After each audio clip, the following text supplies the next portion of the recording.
support human-centered principles and apply international legal obligations, including international humanitarian law.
The 9,821st meeting of the Security Council is called to order.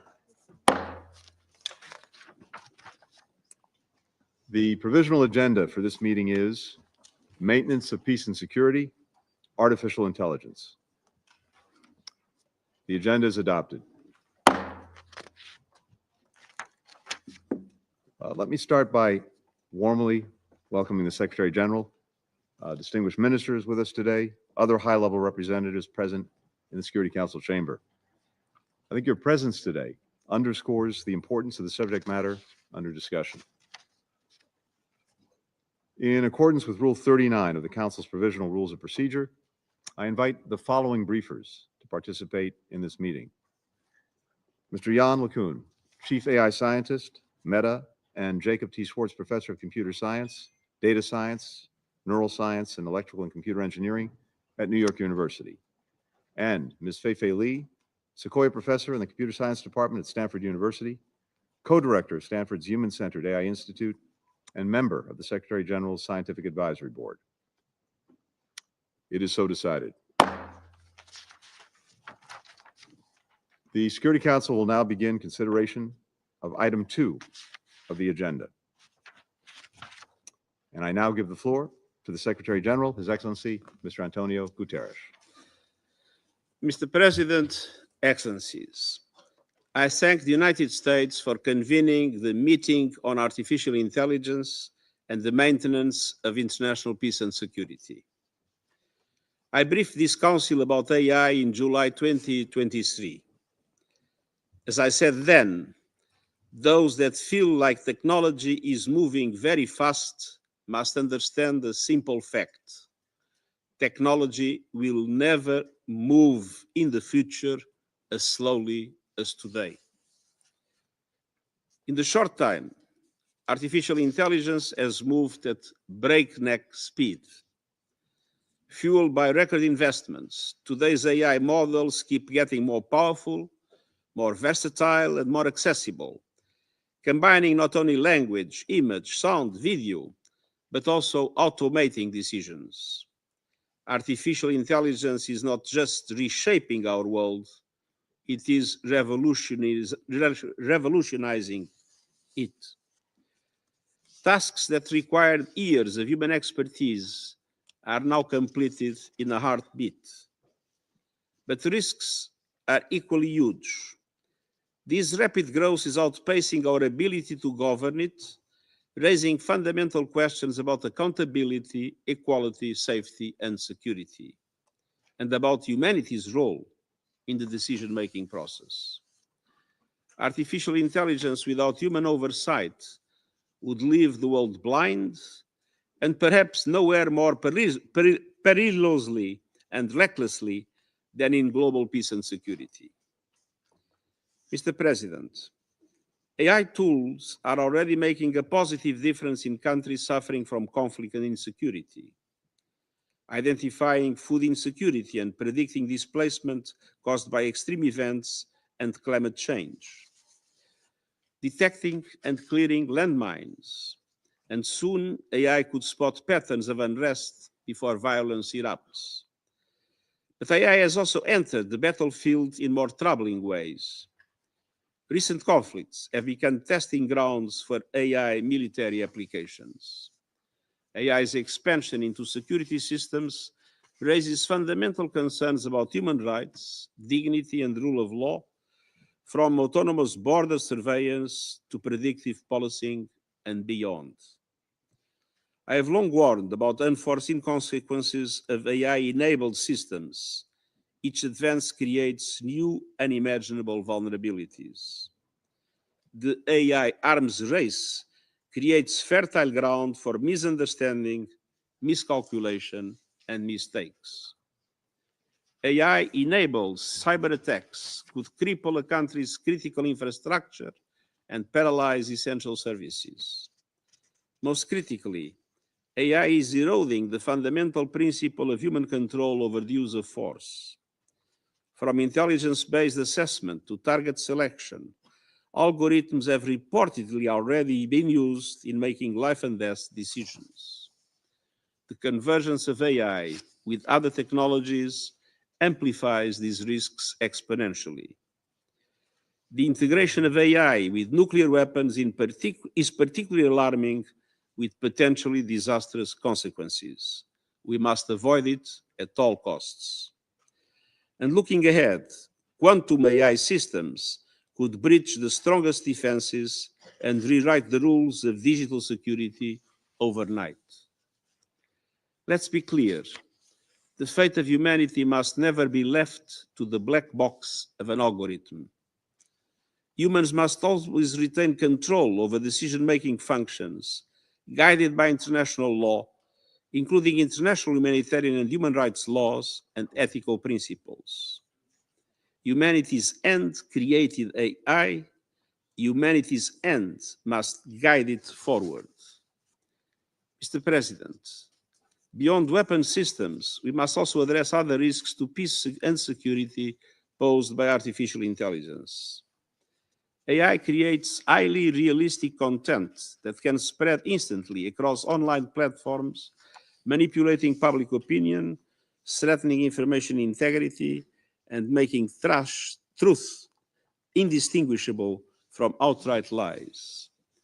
Deepfakes could trigger diplomatic crises, incite unrest, and undermine the very foundations of societies. The environmental footprint of AI also poses distinct security risks. The massive energy and water consumption of AI data centers, combined with the rush for critical minerals, is creating dangerous competition for resources and geopolitical tensions. Mr. President, unprecedented global challenges call for unprecedented global cooperation.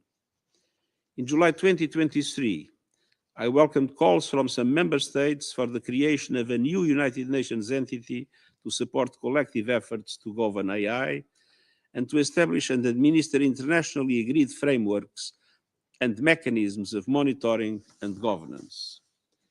Since then, a series of initiatives has prompted high-level discussions around international peace and security implications, including the responsible applications of AI in the military domain.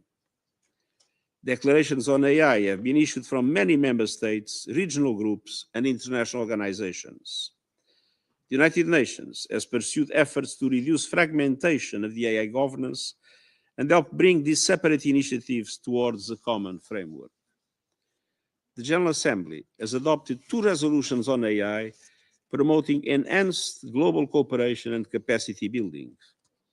A 3rd resolution, focusing on AI in the military domain, has been recommended by the first committee and will be considered by the General Assembly in the coming days. Drawing from extensive global consultations, my high-level advisory body on AI has developed in record time a blueprint for addressing both the profound risks and opportunities that AI presents to humanity. Their work laid the foundation for a framework that connects existing initiatives and ensures that every nation can help shape our digital future. The United Nations Global Digital Compact transforms this shared vision into action. Adapted by leaders at the Summit of the Future, the Compact represents the first universally endorsed framework on AI governance. It commits to establishing an independent international scientific panel on AI and initiating a global dialogue on AI governance within the United Nations, giving every country a seat at the table. And the Compact requests options for innovative financing to build AI capabilities where they are needed most, ensuring developing countries receive our full support. A world of AI haves and have-nots would be a world of perpetual instability. We must never allow AI to stand for advancing inequality. Only by preventing the emergence of fragmented AI spheres can we build a world where technology serves all humanity. Monsieur le Président, Mr. President, Excellencies, our next steps will be crucial, and the choices we make now will define our future. Every moment of delay in establishing international guardrails increases the risk for us all. I urge member states to move swiftly in establishing the International Scientific Panel on Artificial Intelligence and launching the Global Dialogue on AI Governance within the United Nations. I also reiterate my call for banning lethal autonomous weapons. We must establish new prohibitions and restrictions on autonomous weapon systems by 2026. No country should design, develop, deploy, or use military applications of artificial intelligence in armed conflict that violate international law, humanitarian law, and human rights.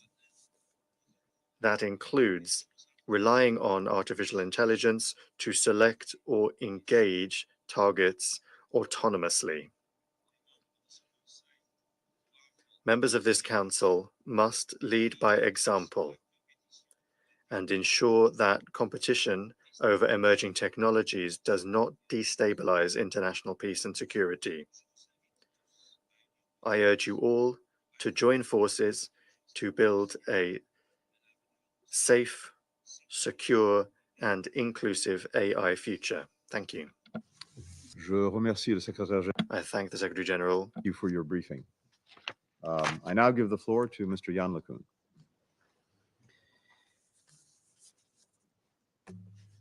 Merci, Monsieur le Secrétaire, Thank you, Mr. Secretary General, pour cette invitation. and thank you for this invitation. Secretary General, Excellencies, AI will profoundly transform the world in the coming years and decades. Simply put, AI will amplify human intelligence. AI is accelerating progress in science and medicine. AI is facilitating access to information and knowledge. AI is making more people more informed, more creative, and more productive. In the coming decade, AI will become pervasive. Everyone will have access to virtual staff of AI assistants at all times.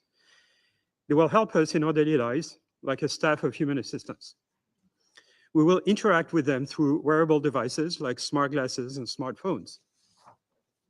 They will provide easy access to knowledge in every language in the world.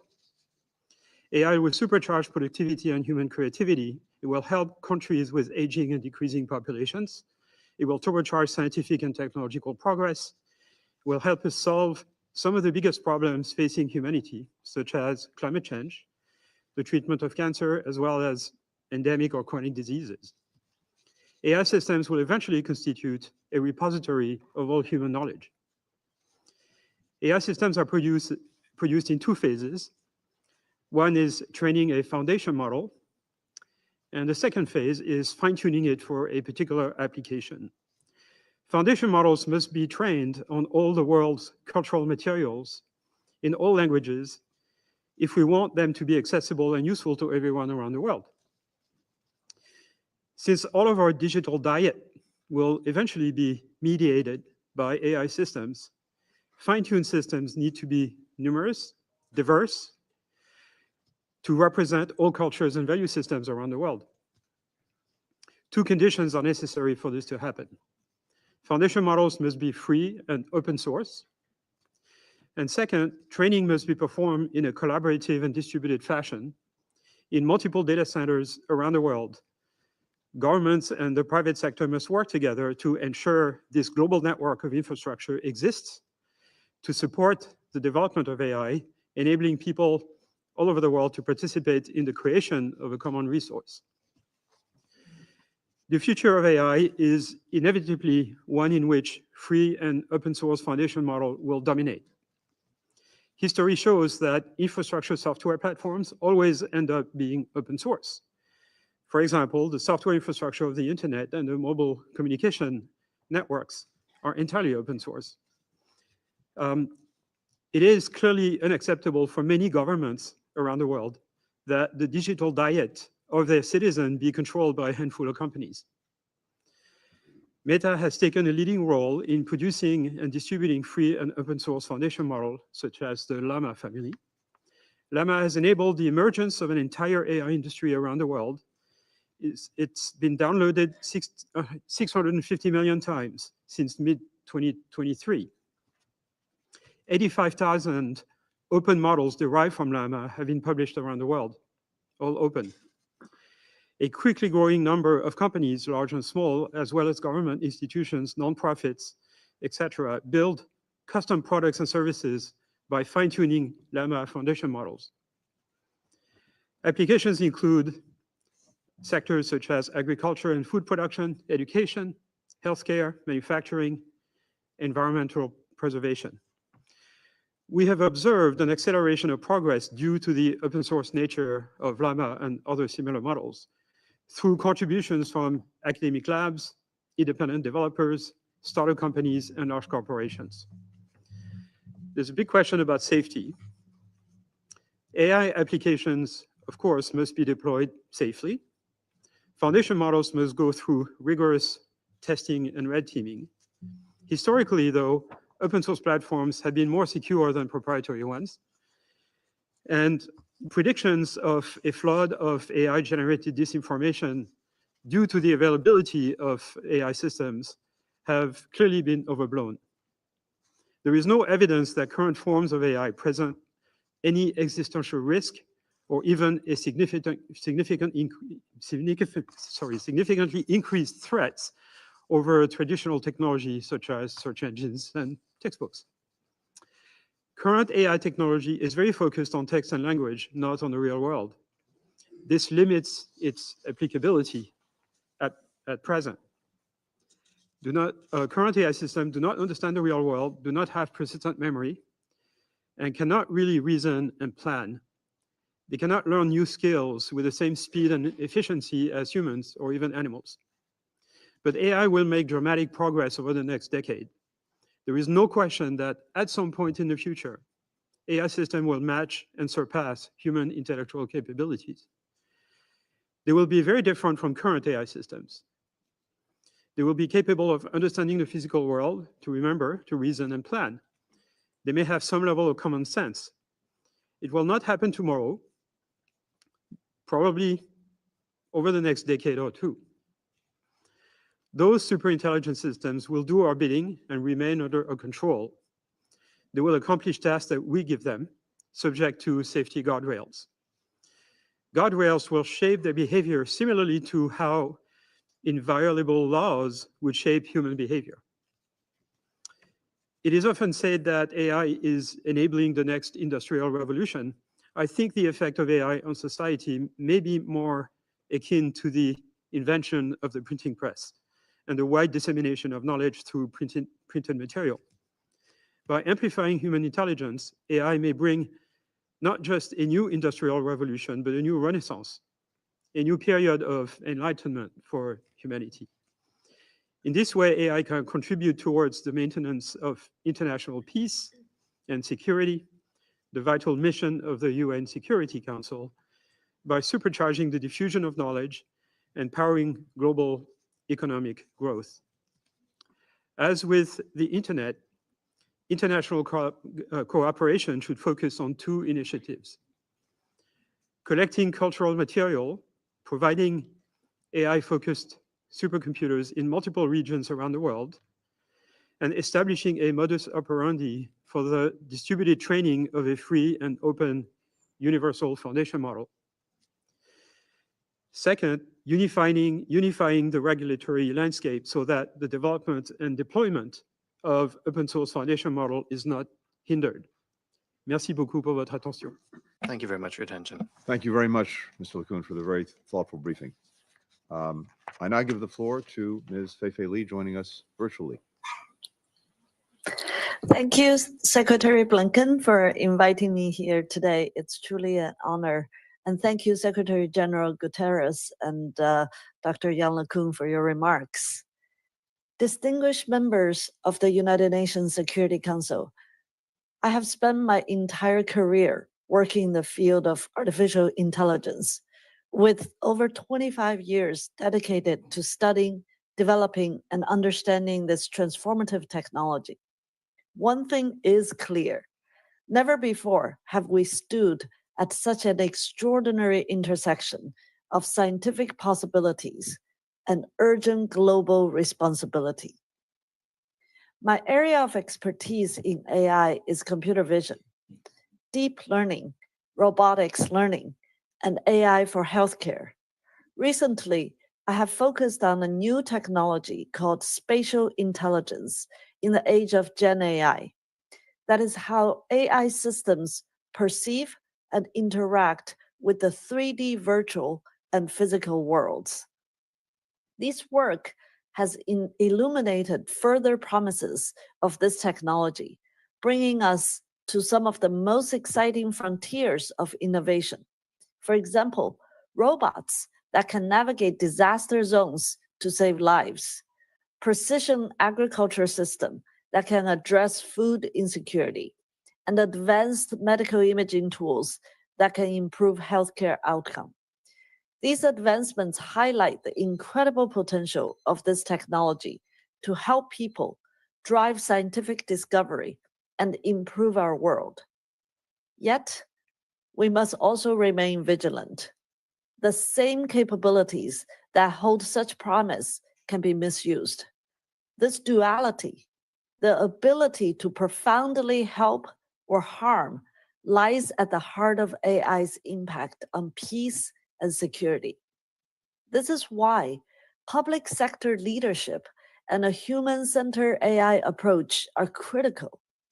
I want to reflect today on how we, governments, researchers, and global citizens can ensure that AI serves humanity rather than undermining it. First, a vibrant and healthy AI ecosystem is essential to ensure that the transformative benefits of AI reach everyone. Right now, due to the vast amount of compute and data required to train these systems, much of the innovation in AI is concentrated in the hands of a few very large corporations and select nations. While that is one needed perspective, we must broaden the access and benefits of AI. We need to have a well-resourced AI public sector to ensure that AI's benefits are widely distributed and aligned with public interests. Governments should take bold steps to address this gap. We need what we call a moonshot mentality for AI, a commitment to visionary public sector investment that goes beyond incremental reforms. The United States has already taken an important step with its National AI Research Resource Pilot Program, which aims to democratize access to compute resources and government datasets. But this effort must be scaled globally, especially to ensure that no countries are left behind. I urge governments to view AI not just as a technology to regulate, but as a strategic asset to invest in. This means funding basic research, supporting education and workforce development, and creating inclusive platforms for global collaboration. Only with sustained public investment can we ensure that AI reflects the diverse needs and values of humanity. Second, global collaboration has been a cornerstone of my career, from interdisciplinary research teams to cross-country partnerships. It is also the cornerstone of effective AI governance. I have had the privilege of serving on the United Nations Secretary General's Scientific Advisory Board, which studies how scientific and technological progress can support efforts to achieve the Sustainable Development Goals. I also appreciate the growing recognition of the need for global safety standards that ensure AI systems are designed and deployed responsibly. But we need to go further. I envision a multilateral AI research institute, MIRI, a network of research hubs bringing together experts across disciplines and pooling resources across nations. Such an institute would do more than advance technical innovation. It would set global norms for responsible AI development and deployment, rooted in democratic values and a commitment to international peace and security. Global collaboration must also address the persistent digital divides that threaten to marginalize some regions of the world. The benefits of AI should not be reserved for wealthy nations. It is our collective responsibility to ensure that everyone has equitable access to AI tools, training, and infrastructure. This is not just a matter of fairness, it's a matter of global stability. Finally, AI's transformative potential is matched by its complexity, demanding careful and evidence-based governance. Policies grounded in rigorous research will pave the way for innovation and global progress. While we have identified risks such as algorithmic bias, disinformation, and misuse of autonomous systems, much remains to be understood about their scale and impact. These are hurdles we can overcome through collaboration and ingenuity. A global research agenda is essential to fill these knowledge gaps and inform targeted interventions. This dedication to evidence-based governance bridges the gap between developers and policymakers, fostering an environment where AI is not only safe and equitable, but also a source of inspiration and progress. As a researcher, a teacher, and a mother, I often reflect on the world we're creating for future generations. Realizing the potential of AI requires vigilance, collaboration, and a shared commitment to human dignity and global stability. I urge you to act with urgency and unity by fostering public sector leadership, championing global collaboration, and advancing evidence-based policy making. We can unlock AI's transformative potential while safeguarding its responsible development. Thank you, Secretary Blinken and Secretary General Guterres, for allowing me the privilege of speaking to you today. I apologize that I must leave later, but this is truly an honor. Thank you. Ms. Lee, thank you very much for sharing your insight, sharing your ideas with the Council. It's deeply appreciated. I shall now make a statement in my capacity as the Secretary of State of the United States. And let me begin again by thanking both of our briefers, Mr. LeCun, Ms. Lee, for sharing their thoughts with us today. As we've just heard, as I think so many of us know, artificial intelligence has the potential to do enormous good. Scientists are using AI to discover medications that could fight antibiotic-resistant bacteria. AI models are predicting natural disasters more accurately so that communities can better prepare. These tools are identifying new crystal structures that could help us build the next generation of electric vehicle batteries. In these ways and so many other ways, AI could accelerate our progress on nearly 80% of the United Nations Sustainable Development Goals.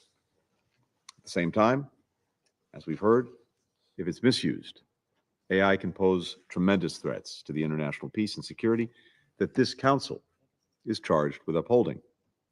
With AI, hackers can make cyber attacks more destructive, harder to trace. Repressive regimes are using AI-enabled surveillance to target journalists and political dissidents, destabilizing societies. If algorithms are built into weapon systems, and if they malfunction, they could accidentally spark a conflict. By setting rules of the road for AI, we can minimize these risks. We can harness the exceptional promise of this technology, and we can realize the vision that the UN enshrined in the Global Digital Compact, a future where technology is inclusive, where it's open, where it's sustainable, where it's fair, where it's safe, where it's secure for people everywhere. Over the last few years, the United States has been leading international efforts toward these common goals. As home of the world's leading tech companies, we have a responsibility to influence the evolution of artificial intelligence. We're also committed to mobilizing a collective response. So we've teamed up with partners in governments, the private sector, civil society, from countries all across the globe to address both the perils and the opportunities of AI. First, our government secured commitments from leading American companies to make AI systems safer. For example, they've agreed to establish, create tools like watermarks that help users recognize AI-generated content They'll also strengthen their cybersecurity to protect AI models from hackers. With Japan's leadership, the G7 expanded these pledges into a code of conduct for AI developers all across the world. It recommends that they run tests to identify safety risks, that they prioritize research into potential harms, that they publicly report on the limitations of AI to increase accountability. Then, earlier this year, the United States put forward the first standalone UN General Assembly resolution on AI, which every member adopted by consensus. We've committed to promoting safe, secure, trustworthy AI systems that respect human rights and further economic and social progress. We also agreed to make the benefits of AI more accessible, in part by closing the digital divide that still exists around the world. That's something we underscored in a second resolution drafted by China that the UN adopted in June. The US and our partners have developed a global consensus for AI, and now we're building upon it. Last month, the United States launched an international network of AI safety institutes where researchers and experts are creating shared benchmarks for testing and evaluating AI systems. Their recommendations will offer practical guidance for developers and for tech companies. We're also getting and setting ground rules for governments. This year, the European Union, the United States, 9 other countries signed the first international treaty on AI. We pledge to protect human rights, democracy, the rule of law when we use AI. That means safeguarding data privacy. It means adopting transparency and accountability measures. It means implementing other strategies that would limit any harms. The U.S. has rallied nearly 60 governments to commit to guidelines for militaries too. For example, we want to make sure that senior officials oversee the development and deployment of AI, including in weapon systems, and that these tools are used in ways that follow international humanitarian law. Separately, in a meeting in November, President Biden and President Xi affirmed that only humans should control the decision to use nuclear weapons. While we work to uphold our shared principles for AI, the United States is improving access to this technology so that communities everywhere can benefit. We're teaming up with leading tech companies to host trainings, to build local data sets, to provide AI tools for developers and researchers. This summer, the US and Morocco also established a group at the United Nations, open to all member states, where experts from every region are sharing best practices for adopting artificial intelligence. Now, that's real progress. But for all the progress, I think we all know far more work remains to be done. Nations with leading tech sectors must do more to uphold security standards and prevent AI from being abused. The international community needs to stand together against irresponsible misuses of AI systems. Today, state and non-state actors are increasingly using these tools to influence, distort public opinion, to manipulate geopolitical narratives, to make offensive cyber operations more effective. And this is only going to get worse as AI advances. The United States opposes the malicious use of AI by any actor, and we call on others on this council to reject and to condemn these practices. We must adhere to our shared norms and build AI systems that are genuinely safe and secure. In the months and years ahead, this council will have an important responsibility. Since its inception, this body has adapted to address the greatest threats to international peace and security: conflicts, terrorism, the spread of nuclear weapons. If the Security Council is going to continue upholding this responsibility, and the United States believes that it must, it is incumbent on its members to grapple with the evolving risks of artificial intelligence. This requires leveraging our collective power to help set, update, and eventually enforce international norms on AI, because, simply put, this will be vital for lasting security. Now, even with the brilliant minds that we've heard from today, who've done so much to work on the evolution and think about the evolution of AI, I don't think any of us can fully predict what the future holds for AI. To fully understand how this technology changes over time, to stay ahead of the risks that it can pose, we have to continue collaborating. We need to keep working with developers, with business leaders, with members of civil society. If we do this, I'm convinced that we can shape AI for the better so that it remains a force for progress and for the advancement of people all around the world. With that, I resume my function as President of the Council. And I'd now like to give the floor to Her Excellency, Ms. Gabriela Sommerfeld, Minister for Foreign Affairs and Human Mobility of Ecuador. Señor Presidente, Mr. President, I thank the United States for convening this important meeting. I also thank the Secretary General, Antonio Guterres, and the briefers for their reports. We stand at a juncture which is crucial for humankind, marked by the rapid advancement of emerging technologies such as artificial intelligence. Their development presents both unprecedented opportunities and significant risks. Artificial intelligence has transformative potential.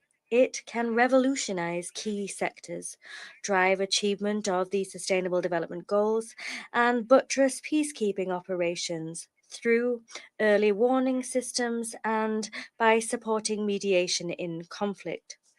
However, the unbridled development of these technologies without appropriate regulation and respect for human rights poses significant risks. These risks include that of undermining global stability, concentrating power in an alarming fashion, exacerbating geopolitical tensions, and weakening democratic processes. Moreover, access to these technologies by non-state actors, in particular by terrorist and criminal groups, constitutes a threat to international security. These tools can be diverted to be used for recruitment, coordination, or incitement to hatred and violence. Mr. President, Ecuador recognizes that the pace of progress in artificial intelligence requires global and collective responses. The governance of these technologies which transcend national borders, must be the fruit of an international coordinated effort. With this in mind, we hail the initiatives which led to the adoption of resolutions on artificial intelligence in the General Assembly. Ecuador had the honor of co-sponsoring these resolutions. The beginning of a global dialogue within the framework of the United Nations, as was agreed upon in the Global Digital Compact, is a crucial step forward in order to balance the opportunities and risks linked to these technologies, and in order to guarantee that AI become a driver for collective well-being without leaving any country behind.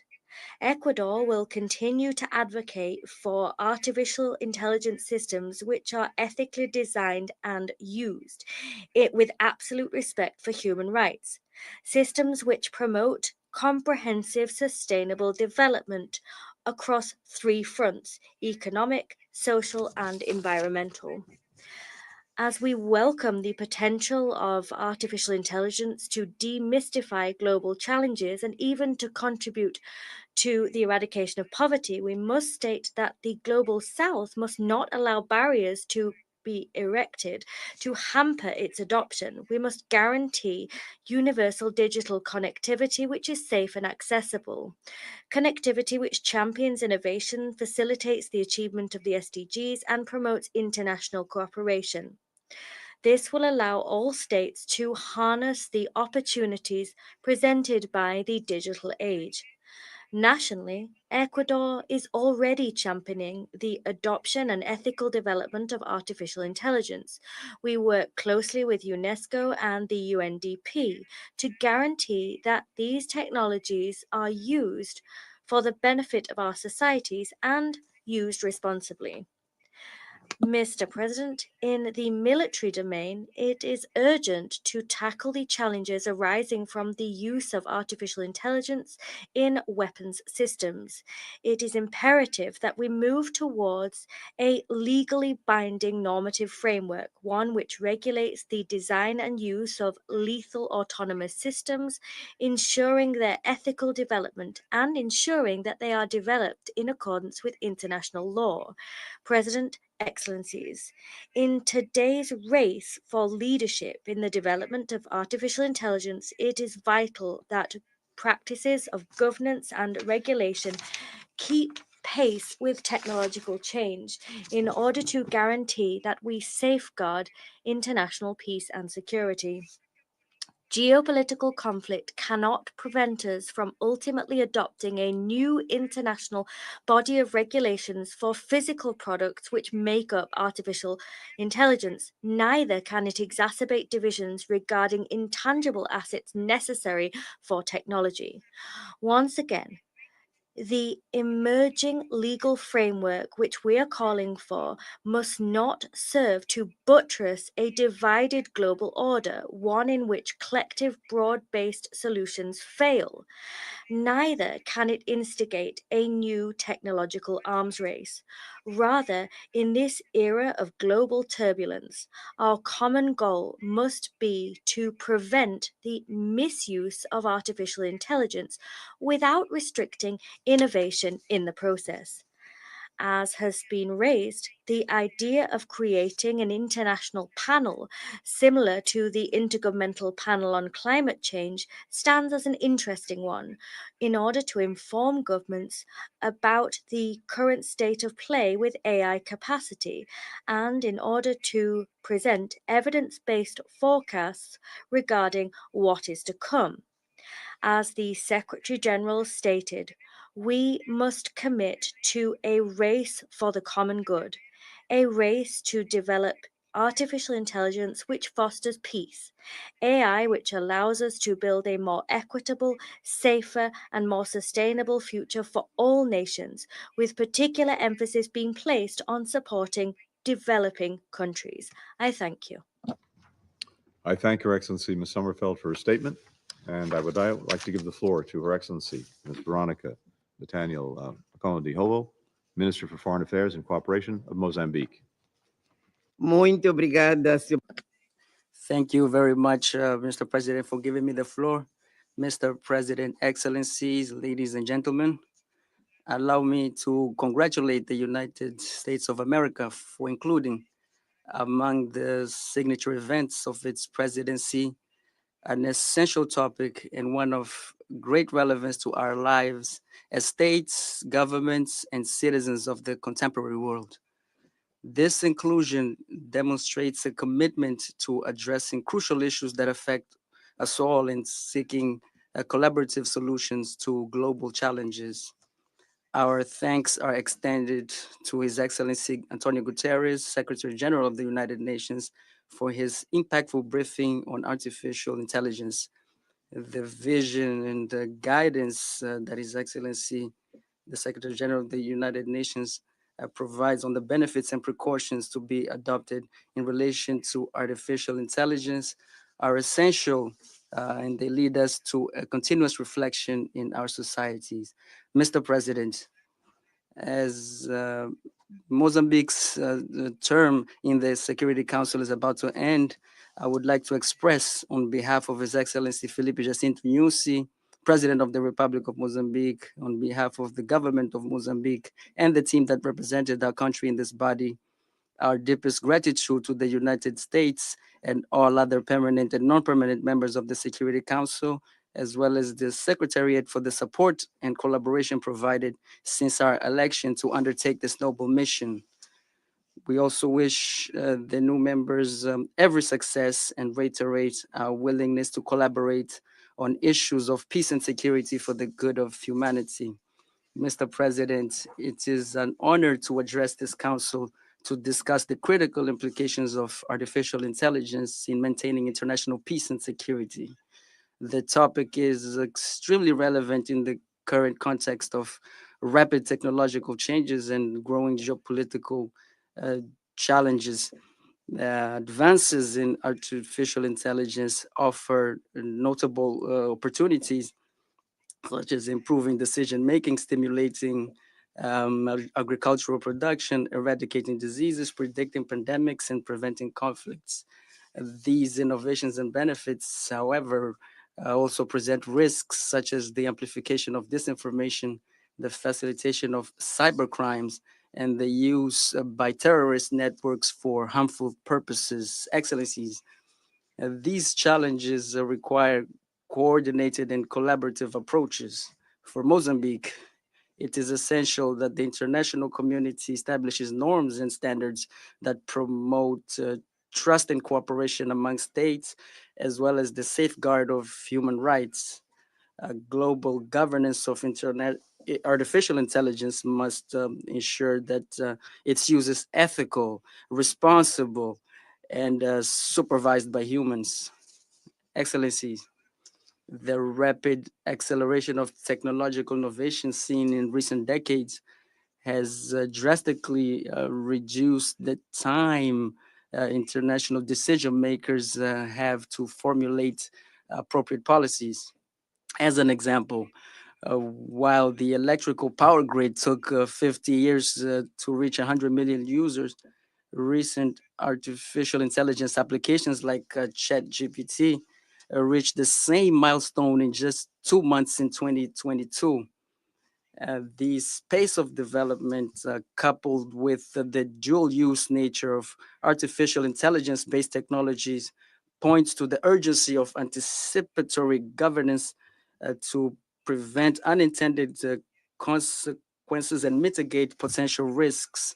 The integration of artificial intelligence in the context of peacekeeping and security indeed raises crucial questions about the control of systems operated by artificial intelligence in conflict situations, compliance with international humanitarian law, and the ethical implications of autonomous and automatic decisions in war scenarios. Mr. President, we are encouraged by the fact that the international community is taking these challenges seriously, having recently promoted several initiatives, including multiple debates within the Security Council. We highlight the adoption of General Assembly Resolution 78/265, which marked a significant step in creating a common framework for the use of artificial intelligence in a safe, secure, protected, and reliable manner. Excellencies, ladies and gentlemen, during this debate, we would like to highlight the importance of aligning artificial intelligence systems with the United Nations Charter and the Universal Declaration of Human Rights, highlighting the importance of strengthening capabilities and reducing the digital divide between developed and developing nations. Furthermore, the recently adopted Pact for the Future addresses issues relating to lethal autonomous weapons, the prevention of arms races in outer space, and the protection of critical infrastructure. This is a clear recognition from world leaders of the attention that must be paid to these innovations in science and technology. The Global Digital Compact further reinforces our shared commitment to using technology for the common good. These initiatives represent a foundation on which more robust and inclusive international governance mechanisms can be built. They also present the foundations on which governments, private institutions, and other interested parties can build effective strategies to deal with the challenges posed by artificial intelligence. These initiatives play a fundamental role in stimulating dialogue on the ethical use of artificial intelligence in war contexts and preventing an arms race in the field of technology. Mr. President, my country is committed to developing a legislative and regulatory framework that promotes innovation and the judicious use of artificial intelligence. In November 2022, the National Institute of Information and Communication Technologies in the country presented the draft cybersecurity law to reinforce the protection in the digital world. Additionally, efforts are underway to align national legislation and regional standards and to train qualified resources in data science and programming.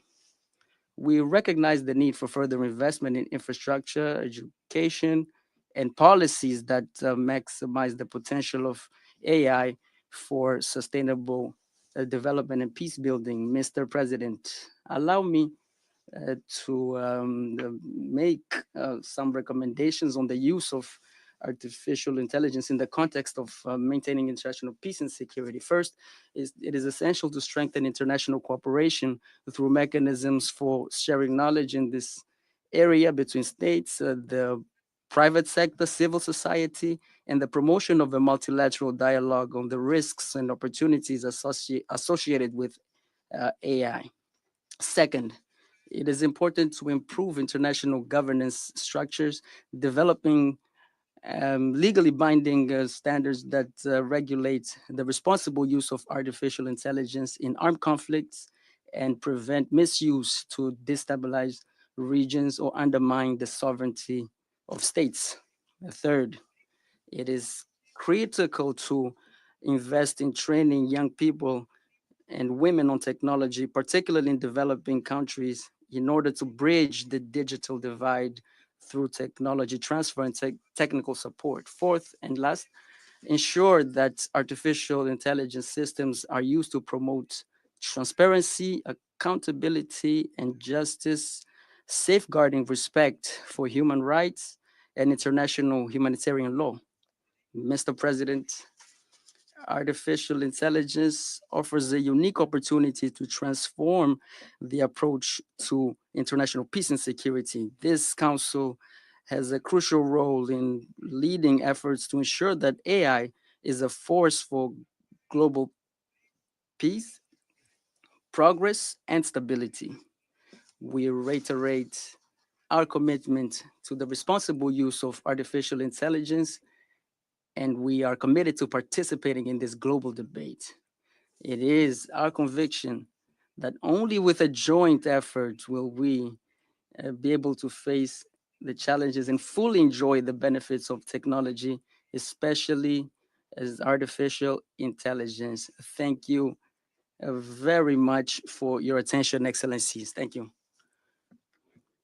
Kombo Yehovo for your statement. And I now give the floor to His Excellency, Mr. Thomas Gruber, State Secretary of Switzerland. Monsieur le Président, Mr. President, artificial intelligence has had a major impact on UN diplomacy over the past 2 years, and thus marked also Switzerland's term as an elected member of the Security Council. The impact of this technology on the maintenance of international peace and security is a pertinent and timely topic. We would like to thank the United States for organizing this event and the speakers for their insightful presentations. The spread of artificial intelligence is characterized by its extremely rapid pace and its profoundly disruptive nature. However, it is taking place within an immutable framework, that of public international law, including international humanitarian and human rights law. Switzerland strongly reaffirms that this existing legal framework is fully applicable to AI, as we have repeatedly emphasized. Furthermore, ethical considerations must also be taken into account. The Security Council must carefully consider the implications of AI for the maintenance of peace and security. In this regard, Switzerland would like to highlight 3 points. First, the Council must foster an inclusive discussion on AI governance. To make sure that artificial intelligence systems are safe, secure, and responsibly managed and worthy of confidence, effective rules are essential. Countries at the forefront of developing such systems are among the members of this council. They have a particular responsibility. But the UN also provides a platform for ongoing dialogue that can ensure the interoperability of governance approaches around the world. To be effective, the meaningful inclusion of all stakeholders, state and non-state, is essential. With several resolutions, including in the military field, as well as the Global Digital Compact, the General Assembly has already begun to establish certain principles based on almost 20 years of UN experience in the digital field since the World Summit on the Information Society. This work is complemented by other initiatives such as the Responsible AI in the Military Domain Summit, REAIM. It is essential that this council also articulate its perspective on inclusive governance in order to contribute to existing processes and deliberations. Second, artificial intelligence is an opportunity for more effective implementation of the Council's mandates. As a tool, artificial intelligence can facilitate the implementation of Security Council mandates. Switzerland organized an area formula meeting in May 2024 to illustrate this potential, particularly in the context of peacekeeping operations. In collaboration with the Geneva-based Diplo Foundation, Switzerland has realized an AI-based tool that facilitates access to and analysis of data from 10 council meetings, with a particular focus on the new agenda for peace. Third, the Council must promote measures throughout the life cycle of AI systems to ensure that they are safe, secure, and responsibly managed. As a priority, the Council must better anticipate the impact of technologies such as AI on the maintenance of peace and security and act preventively. Switzerland organized a Council briefing in October 2024, as well as the publication of a presidential statement on this topic.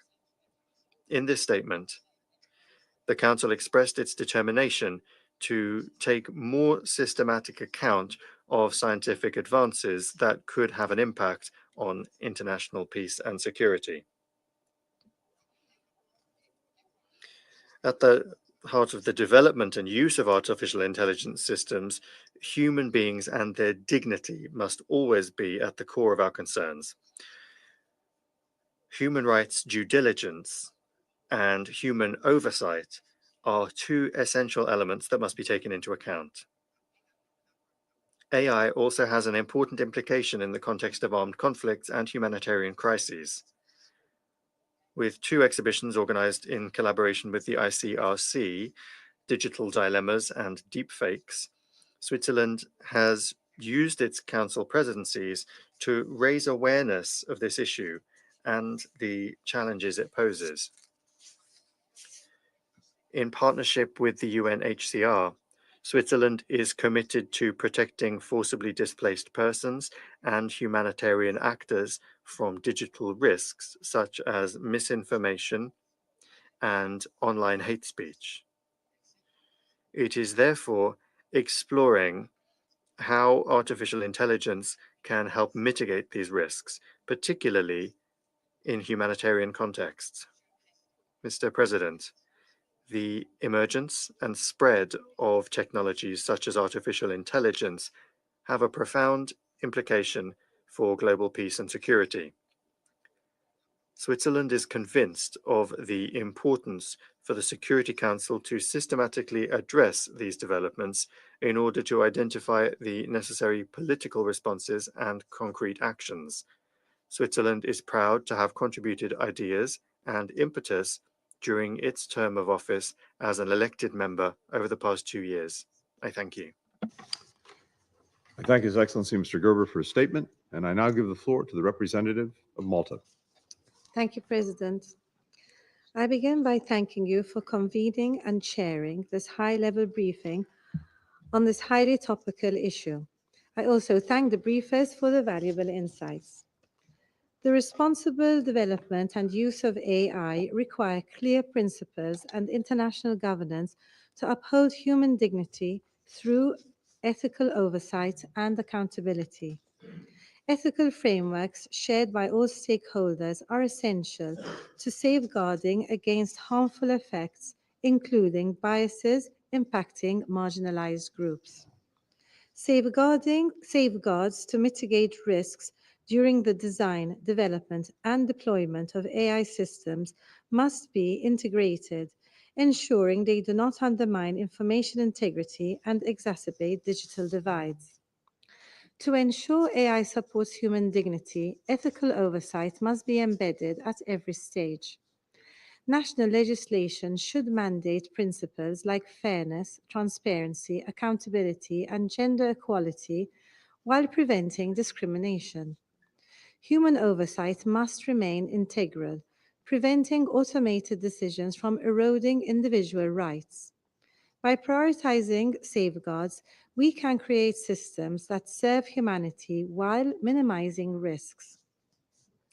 With the advancements of AI, also in the military domain, it would be relevant for the international community to reach consensus on the way forward on the discussions being held within the group of governmental experts on lethal autonomous weapons in Geneva, so as to have adequate regulation on autonomous weapons. Decades of research in AI have underscored key lessons. First, inclusive governance frameworks such as UNESCO's AI Ethical Declaration emphasize the importance of embedding ethical considerations into AI development. These frameworks ensure AI serves humanity without undermining it. Leadership from women in technology and governance is essential to ensure gender perspectives are included in all AI development.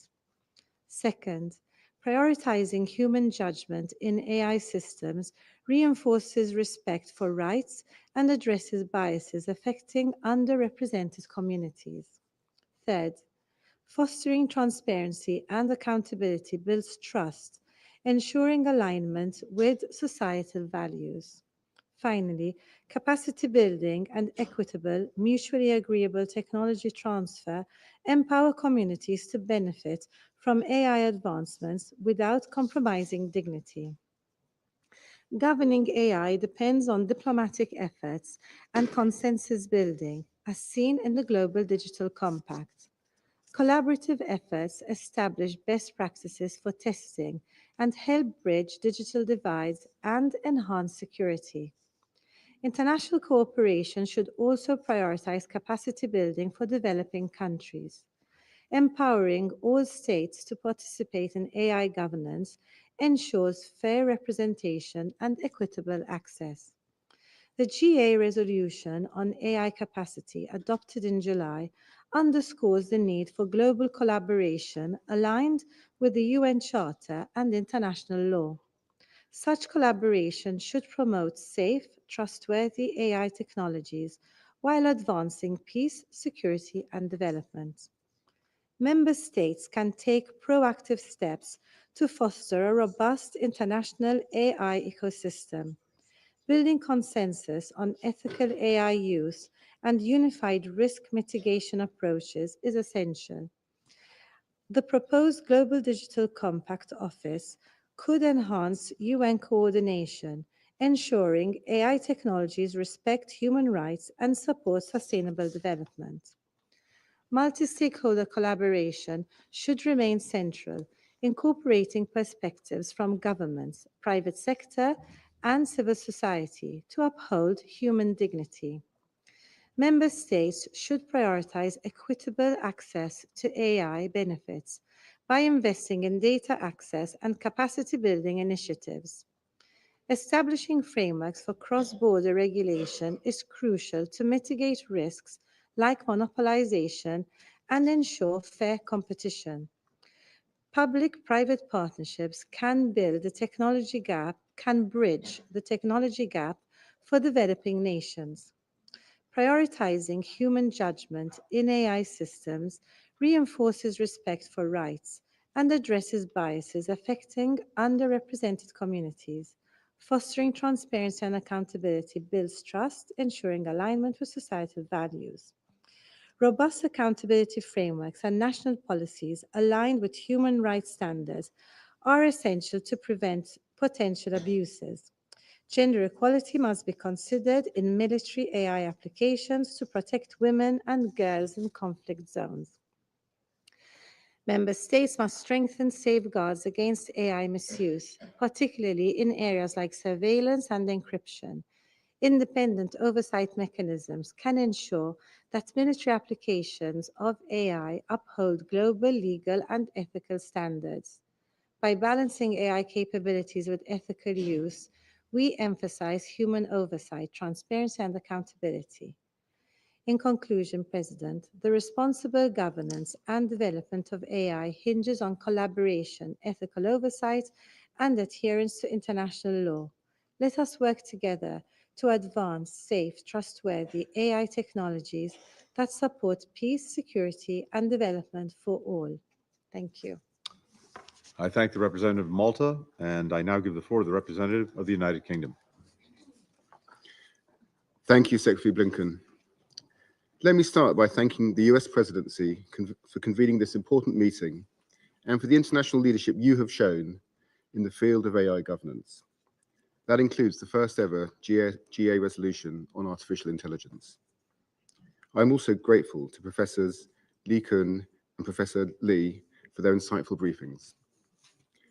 And I would like to pay tribute to the Secretary General for his consistent campaign to bring to our attention the major opportunities and significant risks of this transformative technology and to shape the international response. It is 18 months since the UK convened the first Security Council meeting on the security implications of artificial intelligence. As the SG said, things have moved swiftly since then. Significant progress has been made in international collaboration, including the UN Global Digital Compact and the UK-initiated AI Summit Series. In addition to the US GA resolution, we adopted the Chinese-led resolution on AI capacity building, both by consensus. And 2 Nobel Prizes were awarded to AI innovators, both to British scientists. Today, I will focus on our priorities for peace and security, the opportunities AI presents in this field, and how we can share those benefits through capacity building. First, the UK recognises that AI brings risks that could escalate conflicts and cause harm. But it also presents significant opportunities to support international peace and security, including better decision-making, improved early warning systems, and enhanced planning to support resilience and emergency preparedness. The UK welcomes progress to increase international understanding in a military context through the Responsible AI in the Military Domain Summit and the US-led political declaration on responsible military use of AI. The GA resolution on artificial intelligence in the military domain presents an important opportunity to advance efforts for AI's safe and responsible development. AI also offers significant opportunities for peacekeeping. AI can improve missions' data collection, analysis efforts, and their situational awareness and decision-making. The UK is therefore, at the request of the UN's Department of Peace Operations, authoring a paper on the potential uses of AI in peacekeeping. Second, President, AI presents huge opportunities for broader areas that impact on peace and security, such as the enjoyment of human rights, by facilitating greater access to information or improving interpretation of medical data to aid early health diagnoses. As an inaugural signatory to the Council of Europe's AI Convention, the UK is committed to protecting from the risks posed by AI to human rights, democracy, and the rule of law. Finally, the UK is also committed to sharing these opportunities through capacity building. It is important that in contributing to international peace and security, we aim to narrow digital divides.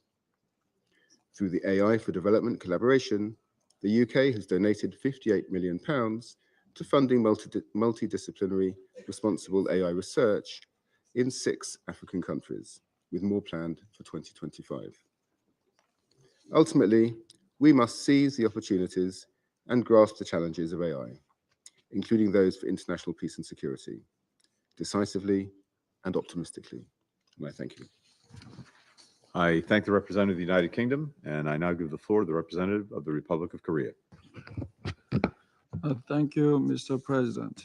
I'd like to begin by expressing my gratitude to the United States for convening this important meeting.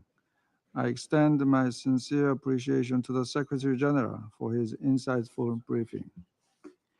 I also thank Dr. Yan LeCun and Dr. Fei-Fei Li for their valuable contributions. As an ultimate enabling technology with multiplier effects on all elements of national power, AI has an immeasurable potential impact on international peace and security. As pointed out by many of us at the first Council briefing on AI last year, it can promote international peace and security in various ways, and also as outlined by the Secretary General and the Secretary Blinken today. At the same time, AI can exacerbate risks such as the proliferation of WMDs and sophisticated cyber attacks when used by irresponsible actors such as North Korea, who is engaging in crypto heists to finance WMD programs. AI can also be an unstoppable spreader of disinformation and misinformation or guard against them. To ensure that AI fosters prosperity and benefits rather than posing risks to humanity, it is critical to ensure safe, secure, and trustworthy AI, as well as its responsible use while promoting innovation. In this regard, the Republic of Korea is actively making efforts to ensure that AI will be conducive to international peace and security. In 2023, we co-hosted the first Responsible AI in the Military Domain RE-AIM Summit with the Netherlands. In May of this year, Korea hosted the AI Seoul Summit and adopted the Seoul Declaration, which underscores the importance of safety, innovation, and inclusivity in AI global governance. In September, we co-hosted the second RE-AIM with the Netherlands, Singapore, Kenya, and the UK. The summit culminated in the adoption of the Blueprint for Action, which contains a contemplation on the impact of AI on international peace and security and the key principles for the responsible military application of AI.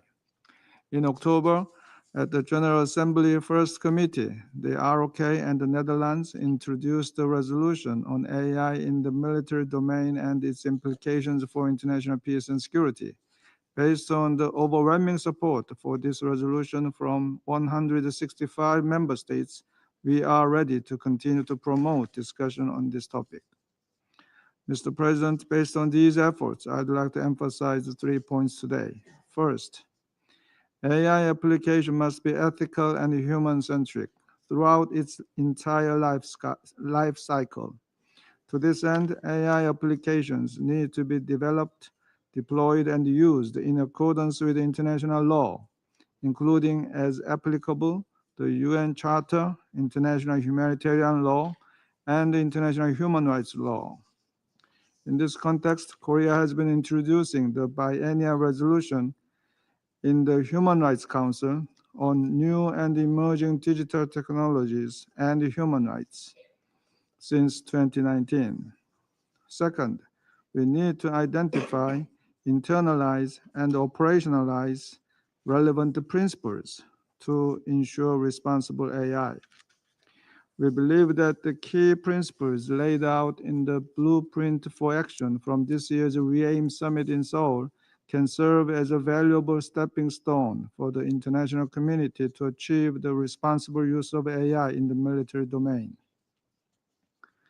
Third, it is absolutely essential to share information and strategies among all stakeholders, including governments of developed and developing countries, industries, academia, and civil society, to promote a collective understanding of AI technology and its implications, as well as to grasp each other's priorities and approaches, because no single country or entity can govern AI alone.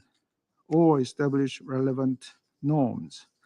To this end, the Republic of Korea plans to launch capacity building initiatives next year as a follow-up to the ReAIM Summit. Mr. President, in his final book, Genesis, Henry Kissinger observed that AI could fundamentally challenge the entire international system, including even the Westphalia system itself. We are not now only starting to comprehend the profound implications of AI. Facing the immense promises of AI, countries can react differently. Some may focus on safety, some on innovation, and some on finding the best application. But future challenges to international peace and security involving AI can come not only from humans abusing AI, but also from AI being out of human control.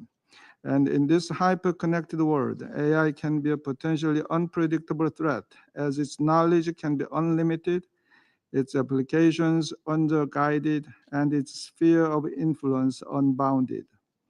Our best hope against this potential boundless threat is borderless cooperation by the peoples of the United Nations. Thank you, Mr. President. I thank the representative of the Republic of Korea, and I now give the floor to the representative of the Russian Federation. Mr. President, we thank the Secretary General, Mr. Guterres, and the briefers for their contribution to the discussion. The Russian Federation attaches a great deal of importance to the development of advanced technologies designed to serve for the good of humanity, including artificial intelligence. At the same time, we are invited today to discuss it in the context of threats to international peace and security. Recalling the past discussion, I'm sure that we can all agree on one thing. We cannot allow AI to dominate human beings and human values. But when it comes to what threats there are on the path to this, there is no unanimity forming in the Council. I would like to begin by saying that we were interested to look at the concept note of the Presidency.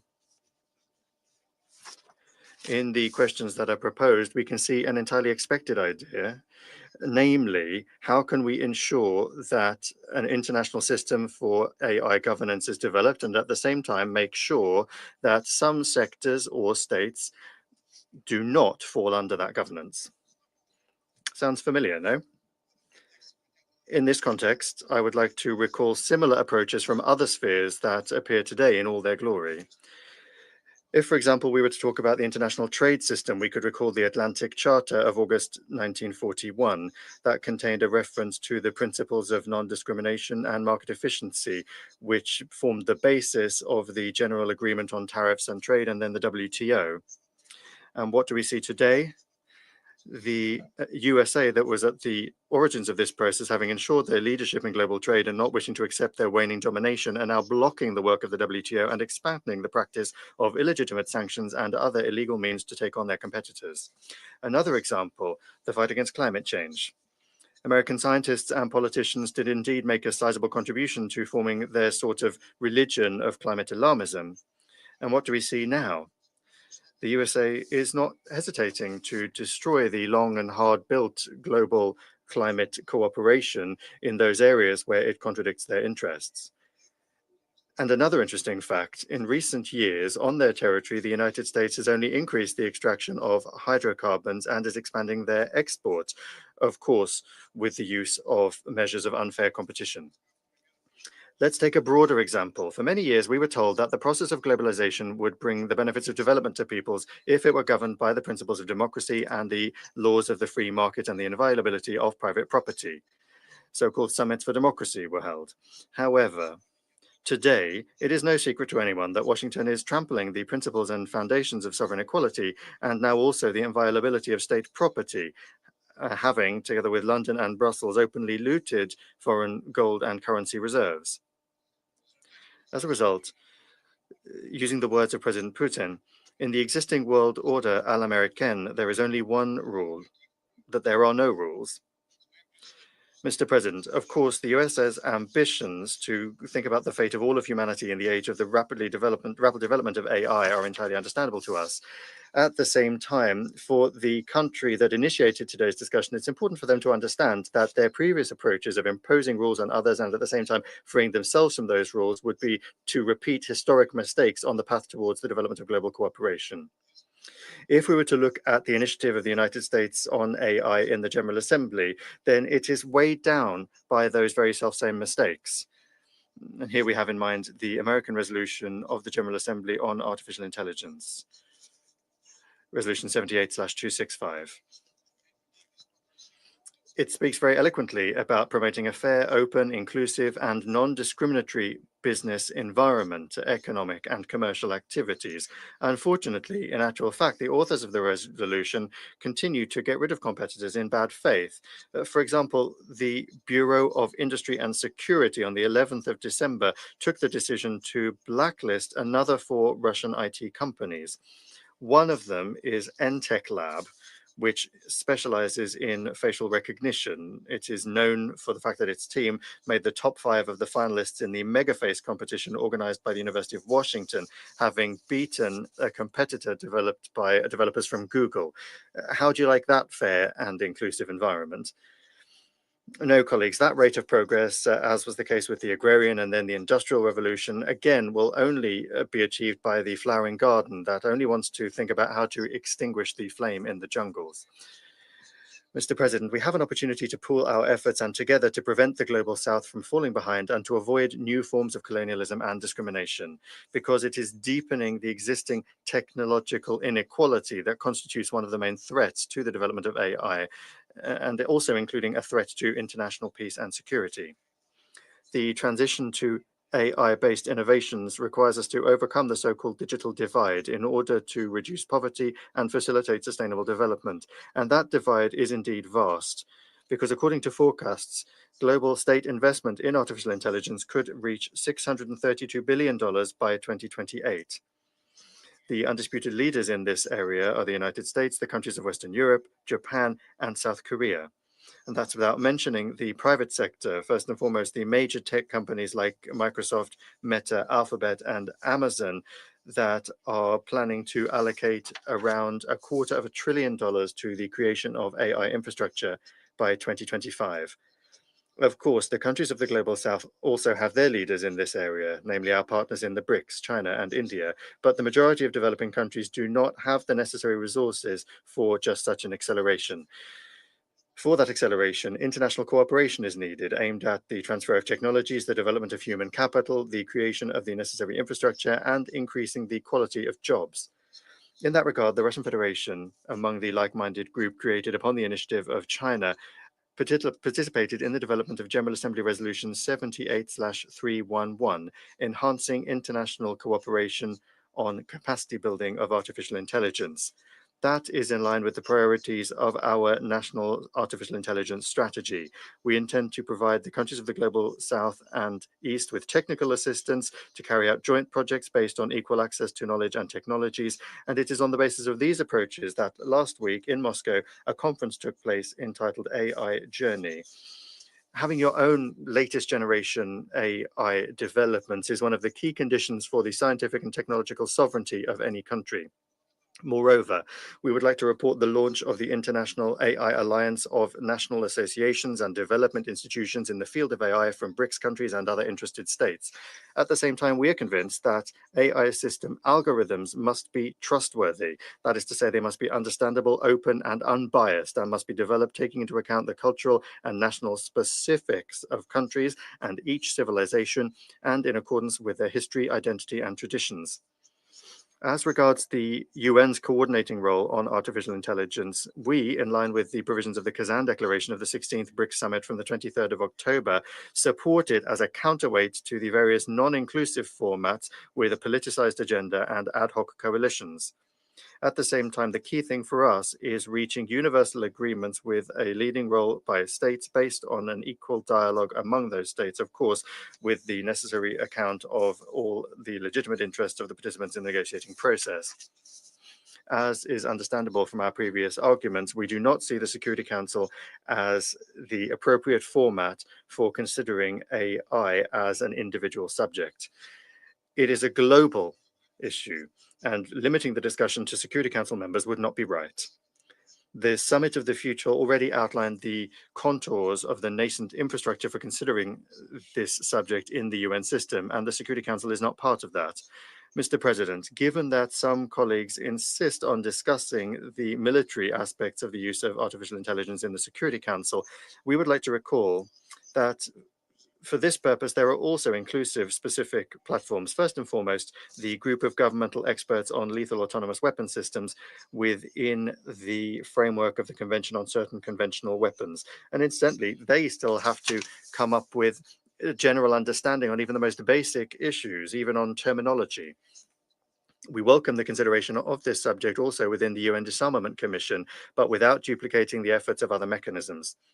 We believe it is premature to discuss the development of rules for responsible behavior when it comes to weapon systems using AI. Against this backdrop, taking the discussion on such sensitive issues to other formats without even considering the impact of AI technologies on other non-proliferation and disarmament aspects is premature, to say the least. Attempts to shore up in the Security Council the approaches and directives of specific states and also to substitute them for international legal instruments is hardly going to bring us closer to forming joint approaches to the subject of the military use of AI. Thank you. I thank the representative of the Russian Federation, and I now give the floor to the representative of France. Secretary of State, Ministers, ladies and gentlemen, I must first and foremost thank the Secretary General for his statement. I also wish to thank the various briefers today for their briefings and their comments on this important issue. Artificial intelligence is one of the major revolutions of this century. It is already transforming our daily lives, our economies, the functioning of our societies, and our institutions. As a result of the opportunities for development that it creates, the use of artificial intelligence is a major challenge. It is vital that we understand the magnitude of that challenge and that we accompany that resolution such as to ensure that it benefits all of us. Mr. President, our priority must be to put into place for AI an inclusive, multi-stakeholder form of international governance which is responsible and which respects fundamental rights. As initiatives aiming to regulate AI abound, it is important to work together to avoid a fragmentation of normative systems that would lead to competition between rival and divergent models. We must ensure that the development of AI is accessible to all states and peoples across the globe and that it does not widen digital divides. These are concerns that were at the heart of the Global Digital Compact adopted by consensus with the Pact for the Future last September. It is with these goals in mind that France will host in Paris on the 10th and 11th of February a global summit for AI. One of the primary goals of that summit will be to help to forge a common bedrock for governance. This summit will bring together states, international organizations, businesses, the technical community, researchers, and civil society stakeholders. The goal will be to make progress with defining a common vision for a trustworthy AI, an AI which serves the common good. This summit will also aim to explore essential issues such as the environmental impact of AI or market concentration. Mr. President, the development of artificial intelligence has significant implications for international peace and security. We welcome the fact that the Security Council continues to deepen its discussions on the issue following the holding of a first meeting on the matter in July 2023. Certain threats for international peace and security can be amplified by the misuse of artificial intelligence. Generative AI tools are in particular used as part of disinformation or information manipulation campaigns designed to destabilize societies or states. In cyberspace, AI improves the capacity of malicious actors to pinpoint and exploit the vulnerabilities of information systems. The Paris Summit of the 10th and 11th of February 2025 will be a tangible opportunity to address these challenges. Against that backdrop, France actively supports international efforts aiming to promote responsible usage of AI and a use of AI which is in accordance with international law in the domain of peace and security. To this end, we co-sponsored the resolution of the applications of AI in the military domain presented to the First Committee of the General Assembly by South Korea and Netherlands. France will also continue to support work undertaken in Geneva to guarantee compliance with international humanitarian law in the potential use and development of lethal autonomous weapons systems. The decision to use force must always, ultimately, be one for which a human being is responsible. That was recalled by the Secretary General. Mr. President, as part of this work, the Security Council must also continue to improve how it considers AI. Whether we be talking about challenges linked to AI in peacekeeping operations or thinking about how to harness the potential of these technologies, for example, for monitoring the implementation of sanctions regimes. Thank you. France, and I now give the floor to the representative of Guyana. Thank you, Secretary of State Blinken, and I thank the Presidency of the United States for convening today's meeting. I also thank the Secretary General, as well as Professors Blinken and Lee, for their insightful briefings. Mr. President, we are in an era of rapid advancement of artificial intelligence, a development that holds the potential to significantly enhance our global outlook. Many members of this Council, both past and present, have advocated for an evidence-based approach to decision-making. AI offers a unique opportunity to respond to this call, potentially revolutionizing how we tackle issues related to climate, peace and security, and the fight against food insecurity, among others. The emergence of AI, however, has undoubtedly created new vulnerabilities, which this Council must acknowledge and consider mitigation measures that could be implemented to safeguard international peace and security. Mr. President, this meeting is being held in the context of increased global conflicts, with AI playing a central role in what is now deemed the age of cyber warfare. Several examples exist of states augmenting their military arsenal with cyber capabilities. AI, therefore, risks complicating the maintenance of international peace and security due to concerns about its role in offensive and reprisal attacks, including using drones and facial recognition algorithms. In the case of the Middle East, for example, we have heard reports of civilians being monitored and sometimes attacked using drone technology. AI weapons are also being programmed and authorized to select their targets without further human authorization, increasing protection concerns. In addition, AI-piloted fighter jets and sniper drones have shown substantial capability of dominating human pilots in simulated interactions. These concerns, engendered by modern warfare, must be addressed through the appropriate global regulations.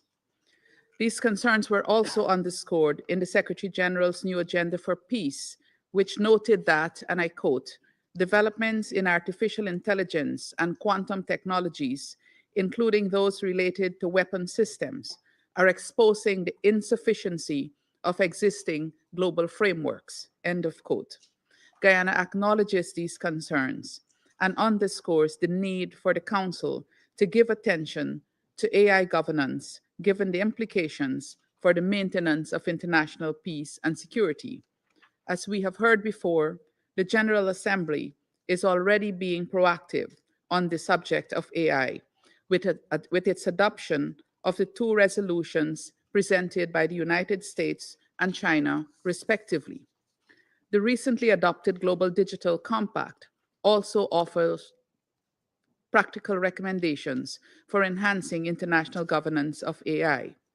An international framework for AI governance will ensure the full and equal representation of all countries, thus creating opportunities for harnessing AI to bridge existing gaps between developed and developing countries. Mr. President, Guyana welcomes the establishment of the Secretary General's high-level advisory body on artificial intelligence, which launched its final report in September to address the global governance deficit of AI. Among the recommendations in the report, Guyana eagerly anticipates the creation of a global fund for AI. This fund, specifically designed to help developing countries, will be critical, especially for small developing states who are at risk of not benefiting from AI owing to the digital divide. We must ensure that AI benefits everyone and not accelerate inequality. This is why the proposed creation of an AI capacity development network for UN-affiliated capacity development centers is welcome. This approach can serve as a catalyst to align national, regional, and global AI advancements with positive implications for the implementation of the 2030 Agenda and the Pact for the Future. In closing, Guyana acknowledges that AI's rapid development and deployment have elicited both enthusiasm and anxiety. We must therefore develop the necessary innovative and inclusive frameworks for AI governance and cooperation to ensure that AI is used as a force for good and to mitigate its harmful use. Guyana therefore urges the Council to consider how it could advance the recommendations, including those tabled in today's meeting, to further this work for the maintenance of international peace and security. I thank you. I thank the representative of Guyana, and I now give the floor to the representative of China. Thank you, President. I thank Secretary Blinken for presiding over this meeting. I thank Secretary General Guterres for the important statement. And I also thank Professor Yan LeQuan and Professor Feifei Li for their important briefings. At present, with the development of AI accelerating and its role as an enabler ever increasing, AI has become an important force to promote social development and progress. AI technology is like a double-edged sword, which could become a conducive force for social governance and international security, or become a source of threats to fairness and justice and a source of danger to peace and stability. The international community should jointly strengthen the global AI governance to ensure that AI development is in conformity with the common values of mankind and that AI is safe, reliable, fair, and under control in a genuine manner. China has been exploring the scientific path of AI development and governance in a responsible manner. As early as 2017, the Chinese government issued the development plan for the new generation of AI, clearly indicating the need to address the double-edged attributes of AI with a view to preventing risks to the greatest possible extent. In 2021, China released the Code of Ethics for the new generation of AI, integrating ethics into the entire life cycle of AI. In 2023, the Chinese government issued the world's first ever legislative document on generative AI. China has been constructively engaged in the global governance of AI. In October last year, President Xi Jinping proposed the Global AI Governance Initiative, comprehensively illustrating China's position from three dimensions, that is, development, security, and governance. The resolution on enhancing international cooperation on capacity building of AI, which was tabled by China, was adopted by consensus at the 78th session of the GA. Later on, China proposed the action plan on AI capacity building for good and for all, and promoted and established the Group of Friends for International Cooperation on AI capacity building. Recently, at the G20 summit in Rio de Janeiro, President Xi Jinping stressed the need to strengthen international governance and cooperation on AI and ensure that AI works for good and for all, rather than becoming a game for the rich and the powerful. Under the framework of BRICS, China and other members agreed on the establishment of an AI study group for information exchange and technological cooperation, with a view to formulating AI governance framework, norms, and standards enjoying broad consensus. On the military application of AI, an issue with significant implications on the future and destiny of mankind, China has demonstrated its vision and sense of responsibility as a responsible major power.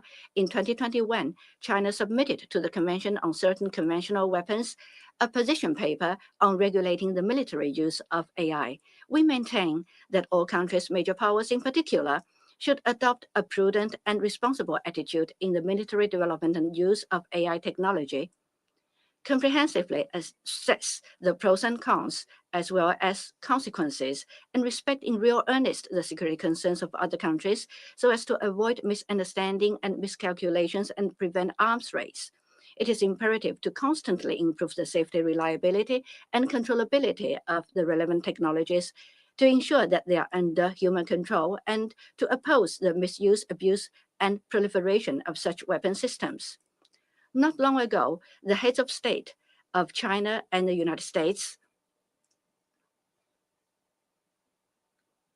at their meeting in Lima, recalled the dialogue and cooperation between the two countries in the field of AI and affirmed the need to address the risks of AI systems, to improve AI security, and to enhance international cooperation for AI to be for good and for all. Both leaders stressed that a prudent and responsible attitude must be adopted in developing AI technology in the military field. Both leaders affirmed the need to uphold the decision that nuclear weapons must be under the control of humans. The law of scientific development has shown that in order to solve problems in scientific knowledge and progress, one should neither stay idle without even trying, nor stop eating for fear of choking. In view of the rapid development and use of AI technology, China has the following proposals for the international community. First, establishing clear guidelines. Security and development must be given equal attention. Smart governance must be in place, enabling better anticipation and control of risks on the one hand, and encouraging technological innovation and peaceful use on the other. It is imperative to abide by the purposes and principles of the UN Charter, observe the basic norms governing international relations, and ensure that AI technology will not become a tool for waging wars and pursuing hegemony. It is imperative to follow the people-centered approach, abide by the international humanitarian law and ethics, ensure human dignity and human rights, and refrain from indiscriminate use, abuse, or misuse of such technologies. Second, improving governance measures. It is necessary to actively develop reasonable and feasible technologies for AI governance, establish risk assessment and testing systems, and conduct hierarchical management by category. Relevant laws, rules, and regulations must be in place. Education and training targeting practitioners must be strengthened. Prevention on both the human front and the technological front must go hand in hand to prevent systematic risks brought by hacker attacks or data fraud, among others, and diminish the proliferation risk of AI's military use. Third, strengthening international cooperation. AI technology is not a cake for a small group of people, nor should its global governance be determined by just a small number of countries. China firmly opposes the practice of imposing on others the rules formulated by a small number of countries or creating small circles targeting certain countries. China firmly opposes discriminatory barriers based on ideological differences, which undermines the right of all countries, developing countries in particular, to use emerging technologies on an equal footing. Decoupling and building small courtyards with high walls runs counter to the laws of market economy, undermines the international economic order, and disrupts the stability of the global production and supply chain. Only by learning from each other between the East and the West, implementing joint governance for good and for all, seeking the greatest common denominator and expanding cooperation, can we embark on the right path. With widening technology divide, digital divide, and AI divide between the North and the South, it is important to uphold cooperation, enhance the representation and voice of developing countries, and implement the GDC so that AI technology could benefit the developing countries. In this regard, as the most universal, representative, and authoritative intergovernmental international organization, the UN should become the main channel for global AI governance and coordinate major issues related to the development and security of AI. As a major power on AI, China stands ready to actively support the relevant work of the UN and contribute to the establishment of governance norms enjoying universal participation and broad consensus. Thank you, President. Thank the representative of China, and I now give the floor to the representative of Algeria. Thank you, Your Excellency Anthony Blinken, Secretary of State of the United States. I thank the United States for convening this important meeting at a critical juncture as we face what the Secretary General aptly described as an era of epic transformation. And we thank the Secretary General Antonio Guterres for his remark. I listened carefully to Professor Jan Leca and Professor Feifel Lin. Mr. President, artificial intelligence is changing not only our lives and work, but also the peace and security paradigm and landscapes. While the opportunities are immense, AI can help predict conflict, enhance peacekeeping, improve humanitarian response, and accelerate sustainable development. The risks are equally significant. Three fundamental challenges are before us. First, a growing AI divide that threatens to leave developing countries behind. This is not just about machines and algorithms. It is about sovereignty itself. It's about security. It's about the sacred right of nations to chart their own courses. Second, a digital landscape with new threats where AI-powered border-proof attacks can damage societies and manipulated information can poison minds. Third, the development of AI systems without adequate safeguard, potentially escalating conflicts and threatening international peace and security. Let us be clear. International law is not optional in this new frontier. The UN Charter, humanitarian principles, human rights, these are not suggestions. They remain also the foundation of any AI for military application. Mr. President, Algeria approached these challenges through strategic initiatives that bridge security and development. Our national research and innovation strategy on artificial intelligence 2020-2030 provides a comprehensive framework for responsible AI development, supported by our National Scientific Council for AI and specialized higher education institution. Earlier this month, Algeria hosted the third African Startup Conference, bringing together over 500 startups from 50 African countries, demonstrating our continent's unified commitment to develop AI ecosystems that serve our people's need while respecting security imperatives. Mr. President, Africa's continental artificial intelligence strategy and digital compact are not only policies, they are our vision of AI intelligence as a force for peace, for security, for positive transformation.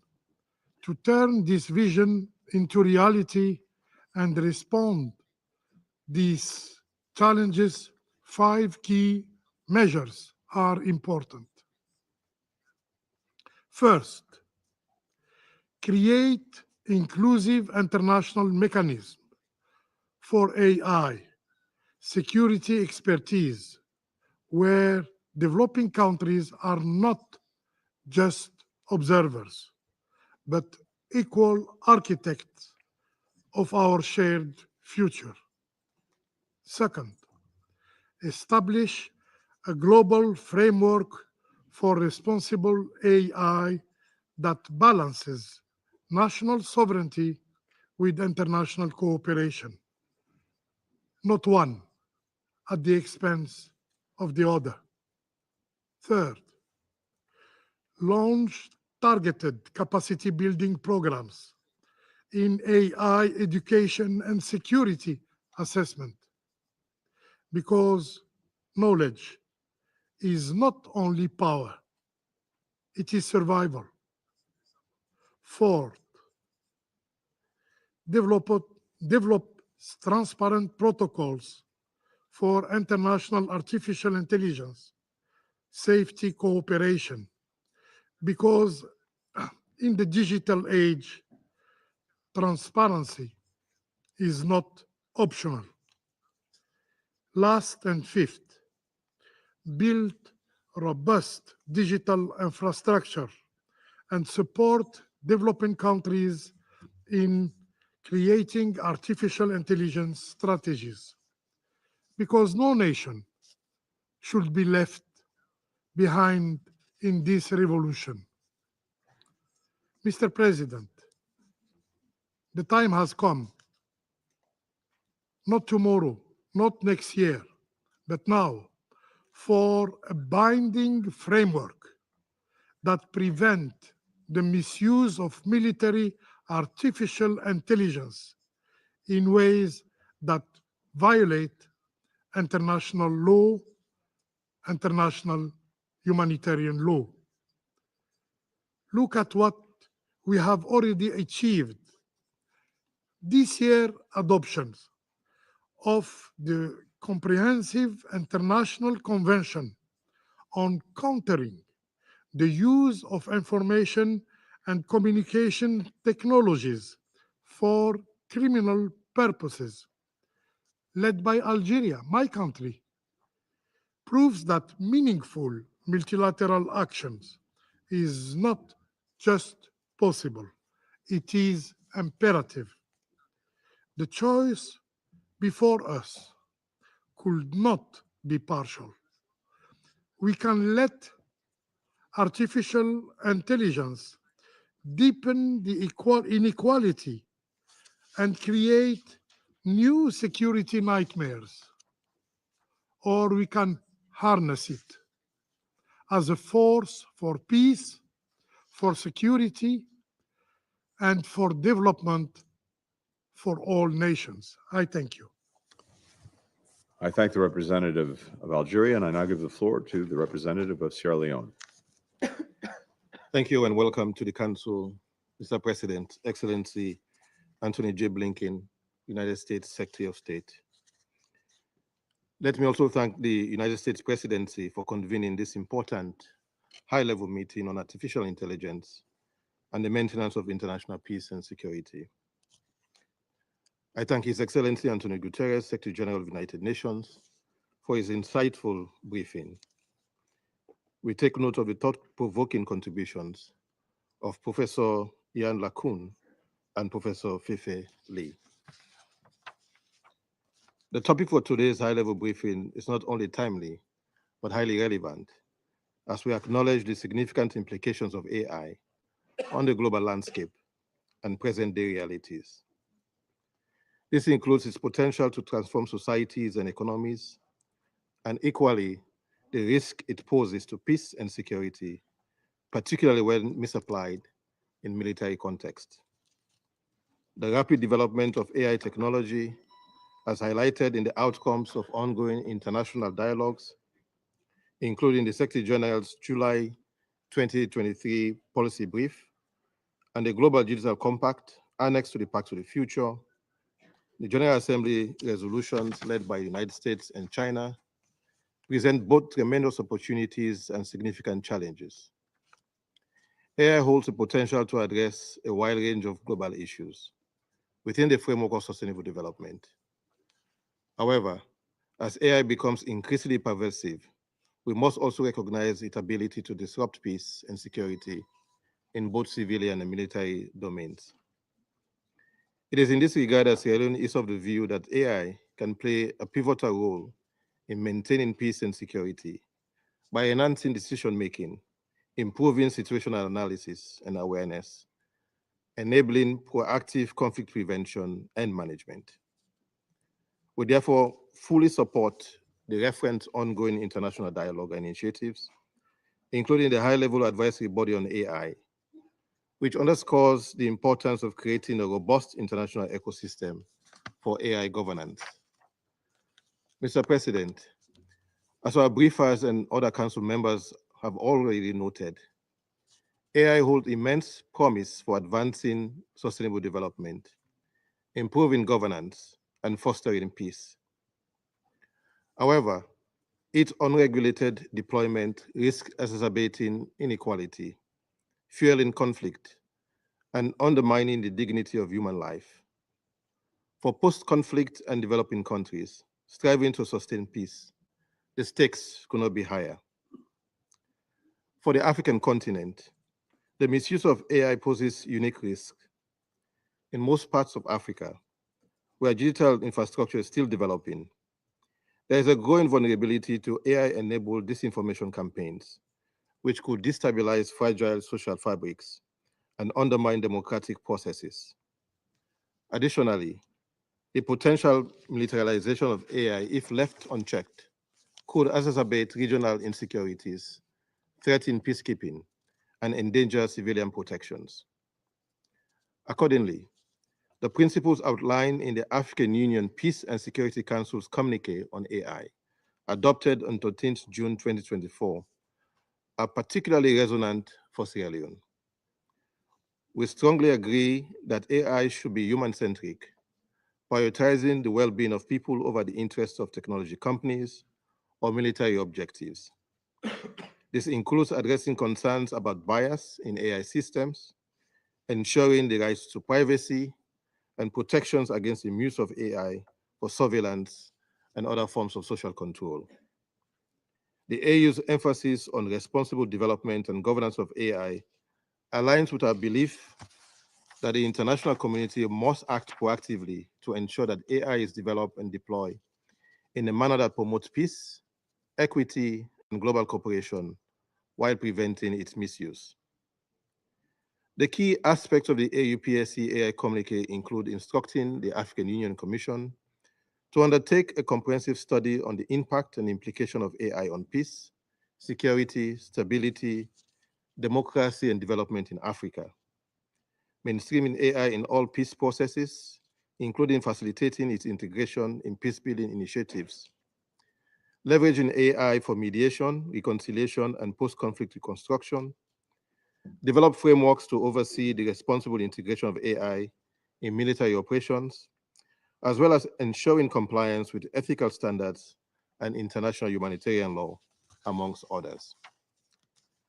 Sierra Leone therefore has and remains supportive of initiatives at the international and regional levels that call for timely action and cooperation to ensure the deployment and use of safe, secure, and trustworthy AI systems for sustainable development and peace.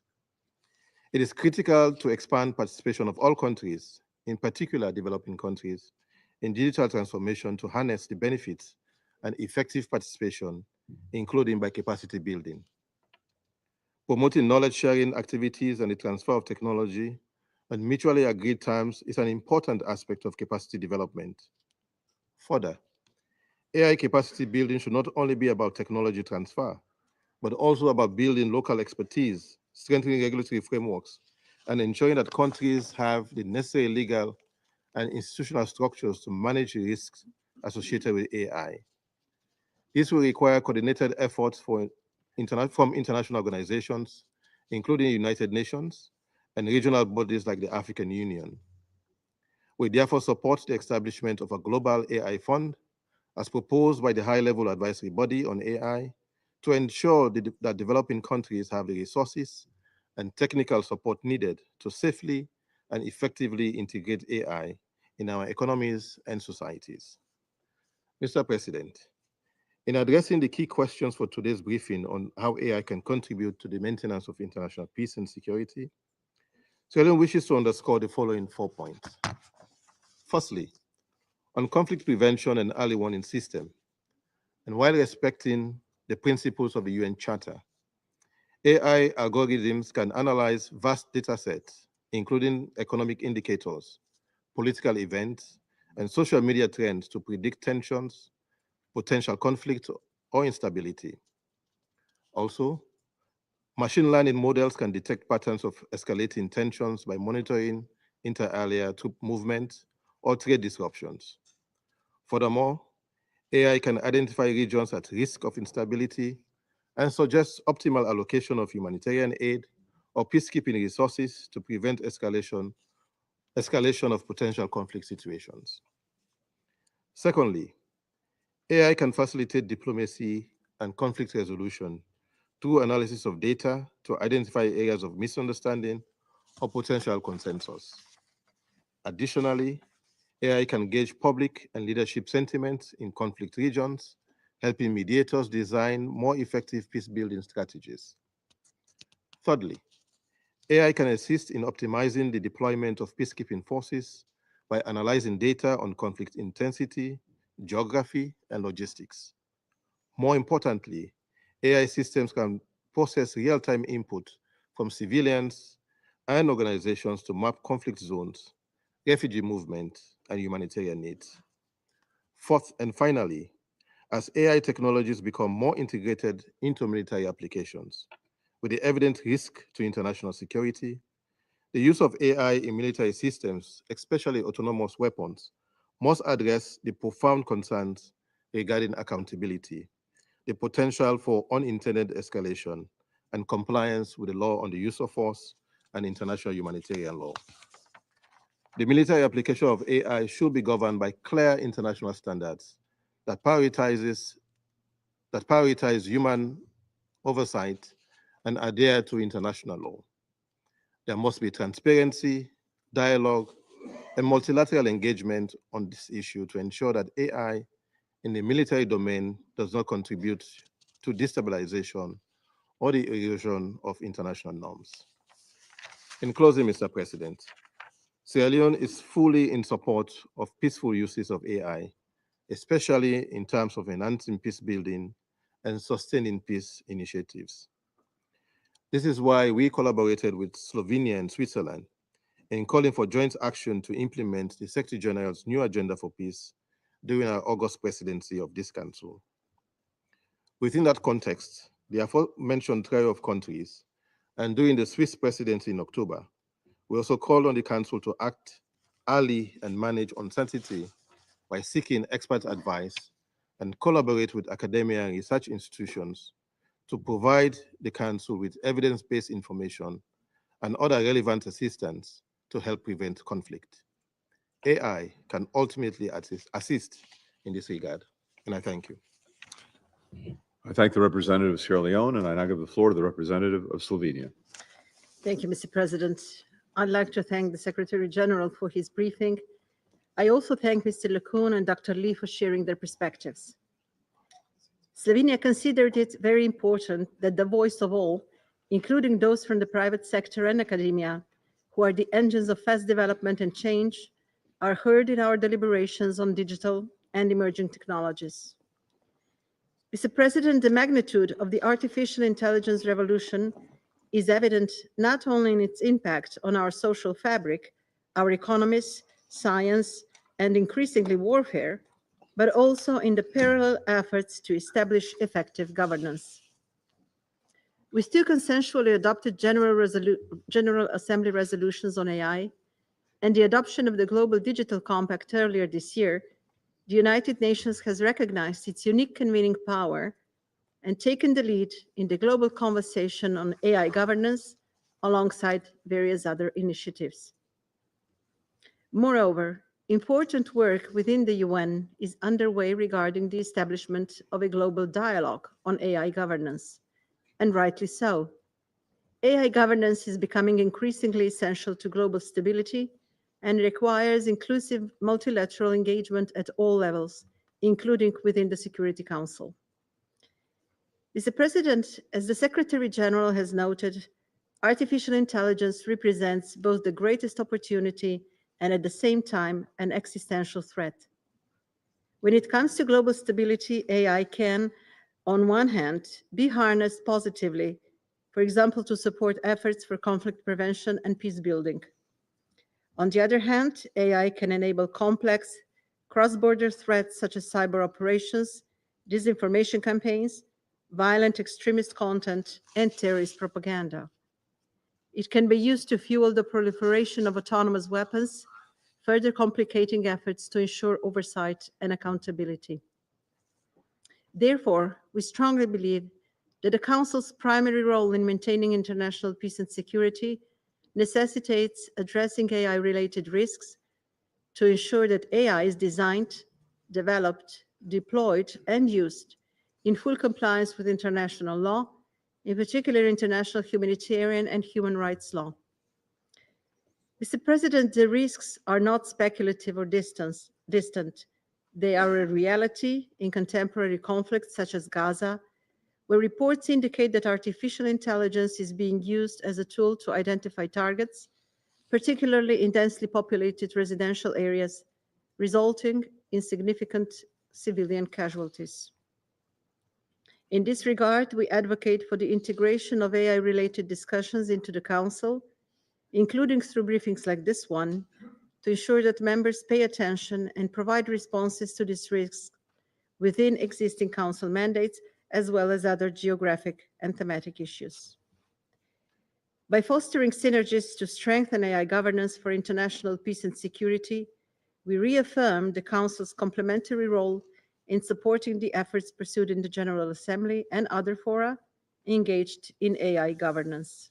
I thank you, Mr. President. I thank the representative of Slovenia, and I now give the floor to the representative of Japan. Thank you, Secretary Blinken. Japan appreciates the U.S. presidency for taking the initiative in organizing this meeting. I also appreciate Secretary General Guterres, Professor Yan LeCun, and Professor Fei Li for their informative and insightful inputs. Mr. President, we have a common understanding that AI brings both opportunities and risks. Depending on how it is used, it can bring prosperity or pose a threat to humanity. Irresponsible use of AI in the military field could lead to the outbreak and escalation of conflicts. The misuse of AI can cause dissemination and spread of disinformation, thereby undermining democracy and abusing human rights. In the non-military domain, we must ensure safe, secure, and trustworthy AI while maximizing its potential and mitigating its risks. The rule of law and human security should serve as the foundation principles when we develop and use responsible AI. Japan has been pursuing an AI strategy, underscoring a society where human dignity is respected. It is also essential to close all digital devices so all countries and people can utilize AI without being left behind. Digital cooperation, including capacity building and infrastructure development related to AI, should be promoted. From this perspective, Japan co-sponsored the UN General Assembly Resolution 78/265, adopted this past March, which was a major step forward. Let me thank again the US for spearheading this effort. The Global Digital Compact adopted last September will also serve as a policy guideline for the future efforts. Mr. President, with respect to AI in the non-military domain, we see a growing need for building up global discussions AI governance, It is also important to ensure interoperability among different AI governance frameworks. Under the Hiroshima AI process, which was launched last year under Japan's initiative, the international guiding principles for all AI actors and the international code of conduct for organizations developing advanced AI systems were developed. We are now promoting their implementation, including through the Hiroshima AI Friends Group, and will continue to cooperate to realize safe, security, and trustworthy AI. Mr. President, to ensure responsible use of AI in the military domain, appropriate measures should be implemented throughout the life cycle of military AI capabilities. Our commitment to uphold human-centered principles and apply international legal obligations, including international humanitarian law, is essential. In this vein, Japan supports the initiative of RIEM and the political declaration on responsible military use of AI and autonomy. Regarding leader autonomous weapon systems, the group of government experts should continue to play a central role. Japan will actively and constructively contribute to the effective cooperation for the sake of implementation by the whole international community. Mr. President, in conclusion, AI has broad and diverse impacts in unexpected ways. As expressed at its high-level briefing in October, the Security Council needs to systematically consider the impact of scientific and technological developments on international peace and security going forward. I thank you, Mr. President. I thank the representative of Japan. There are no more names inscribed on the list of speakers. The meeting is thus adjourned.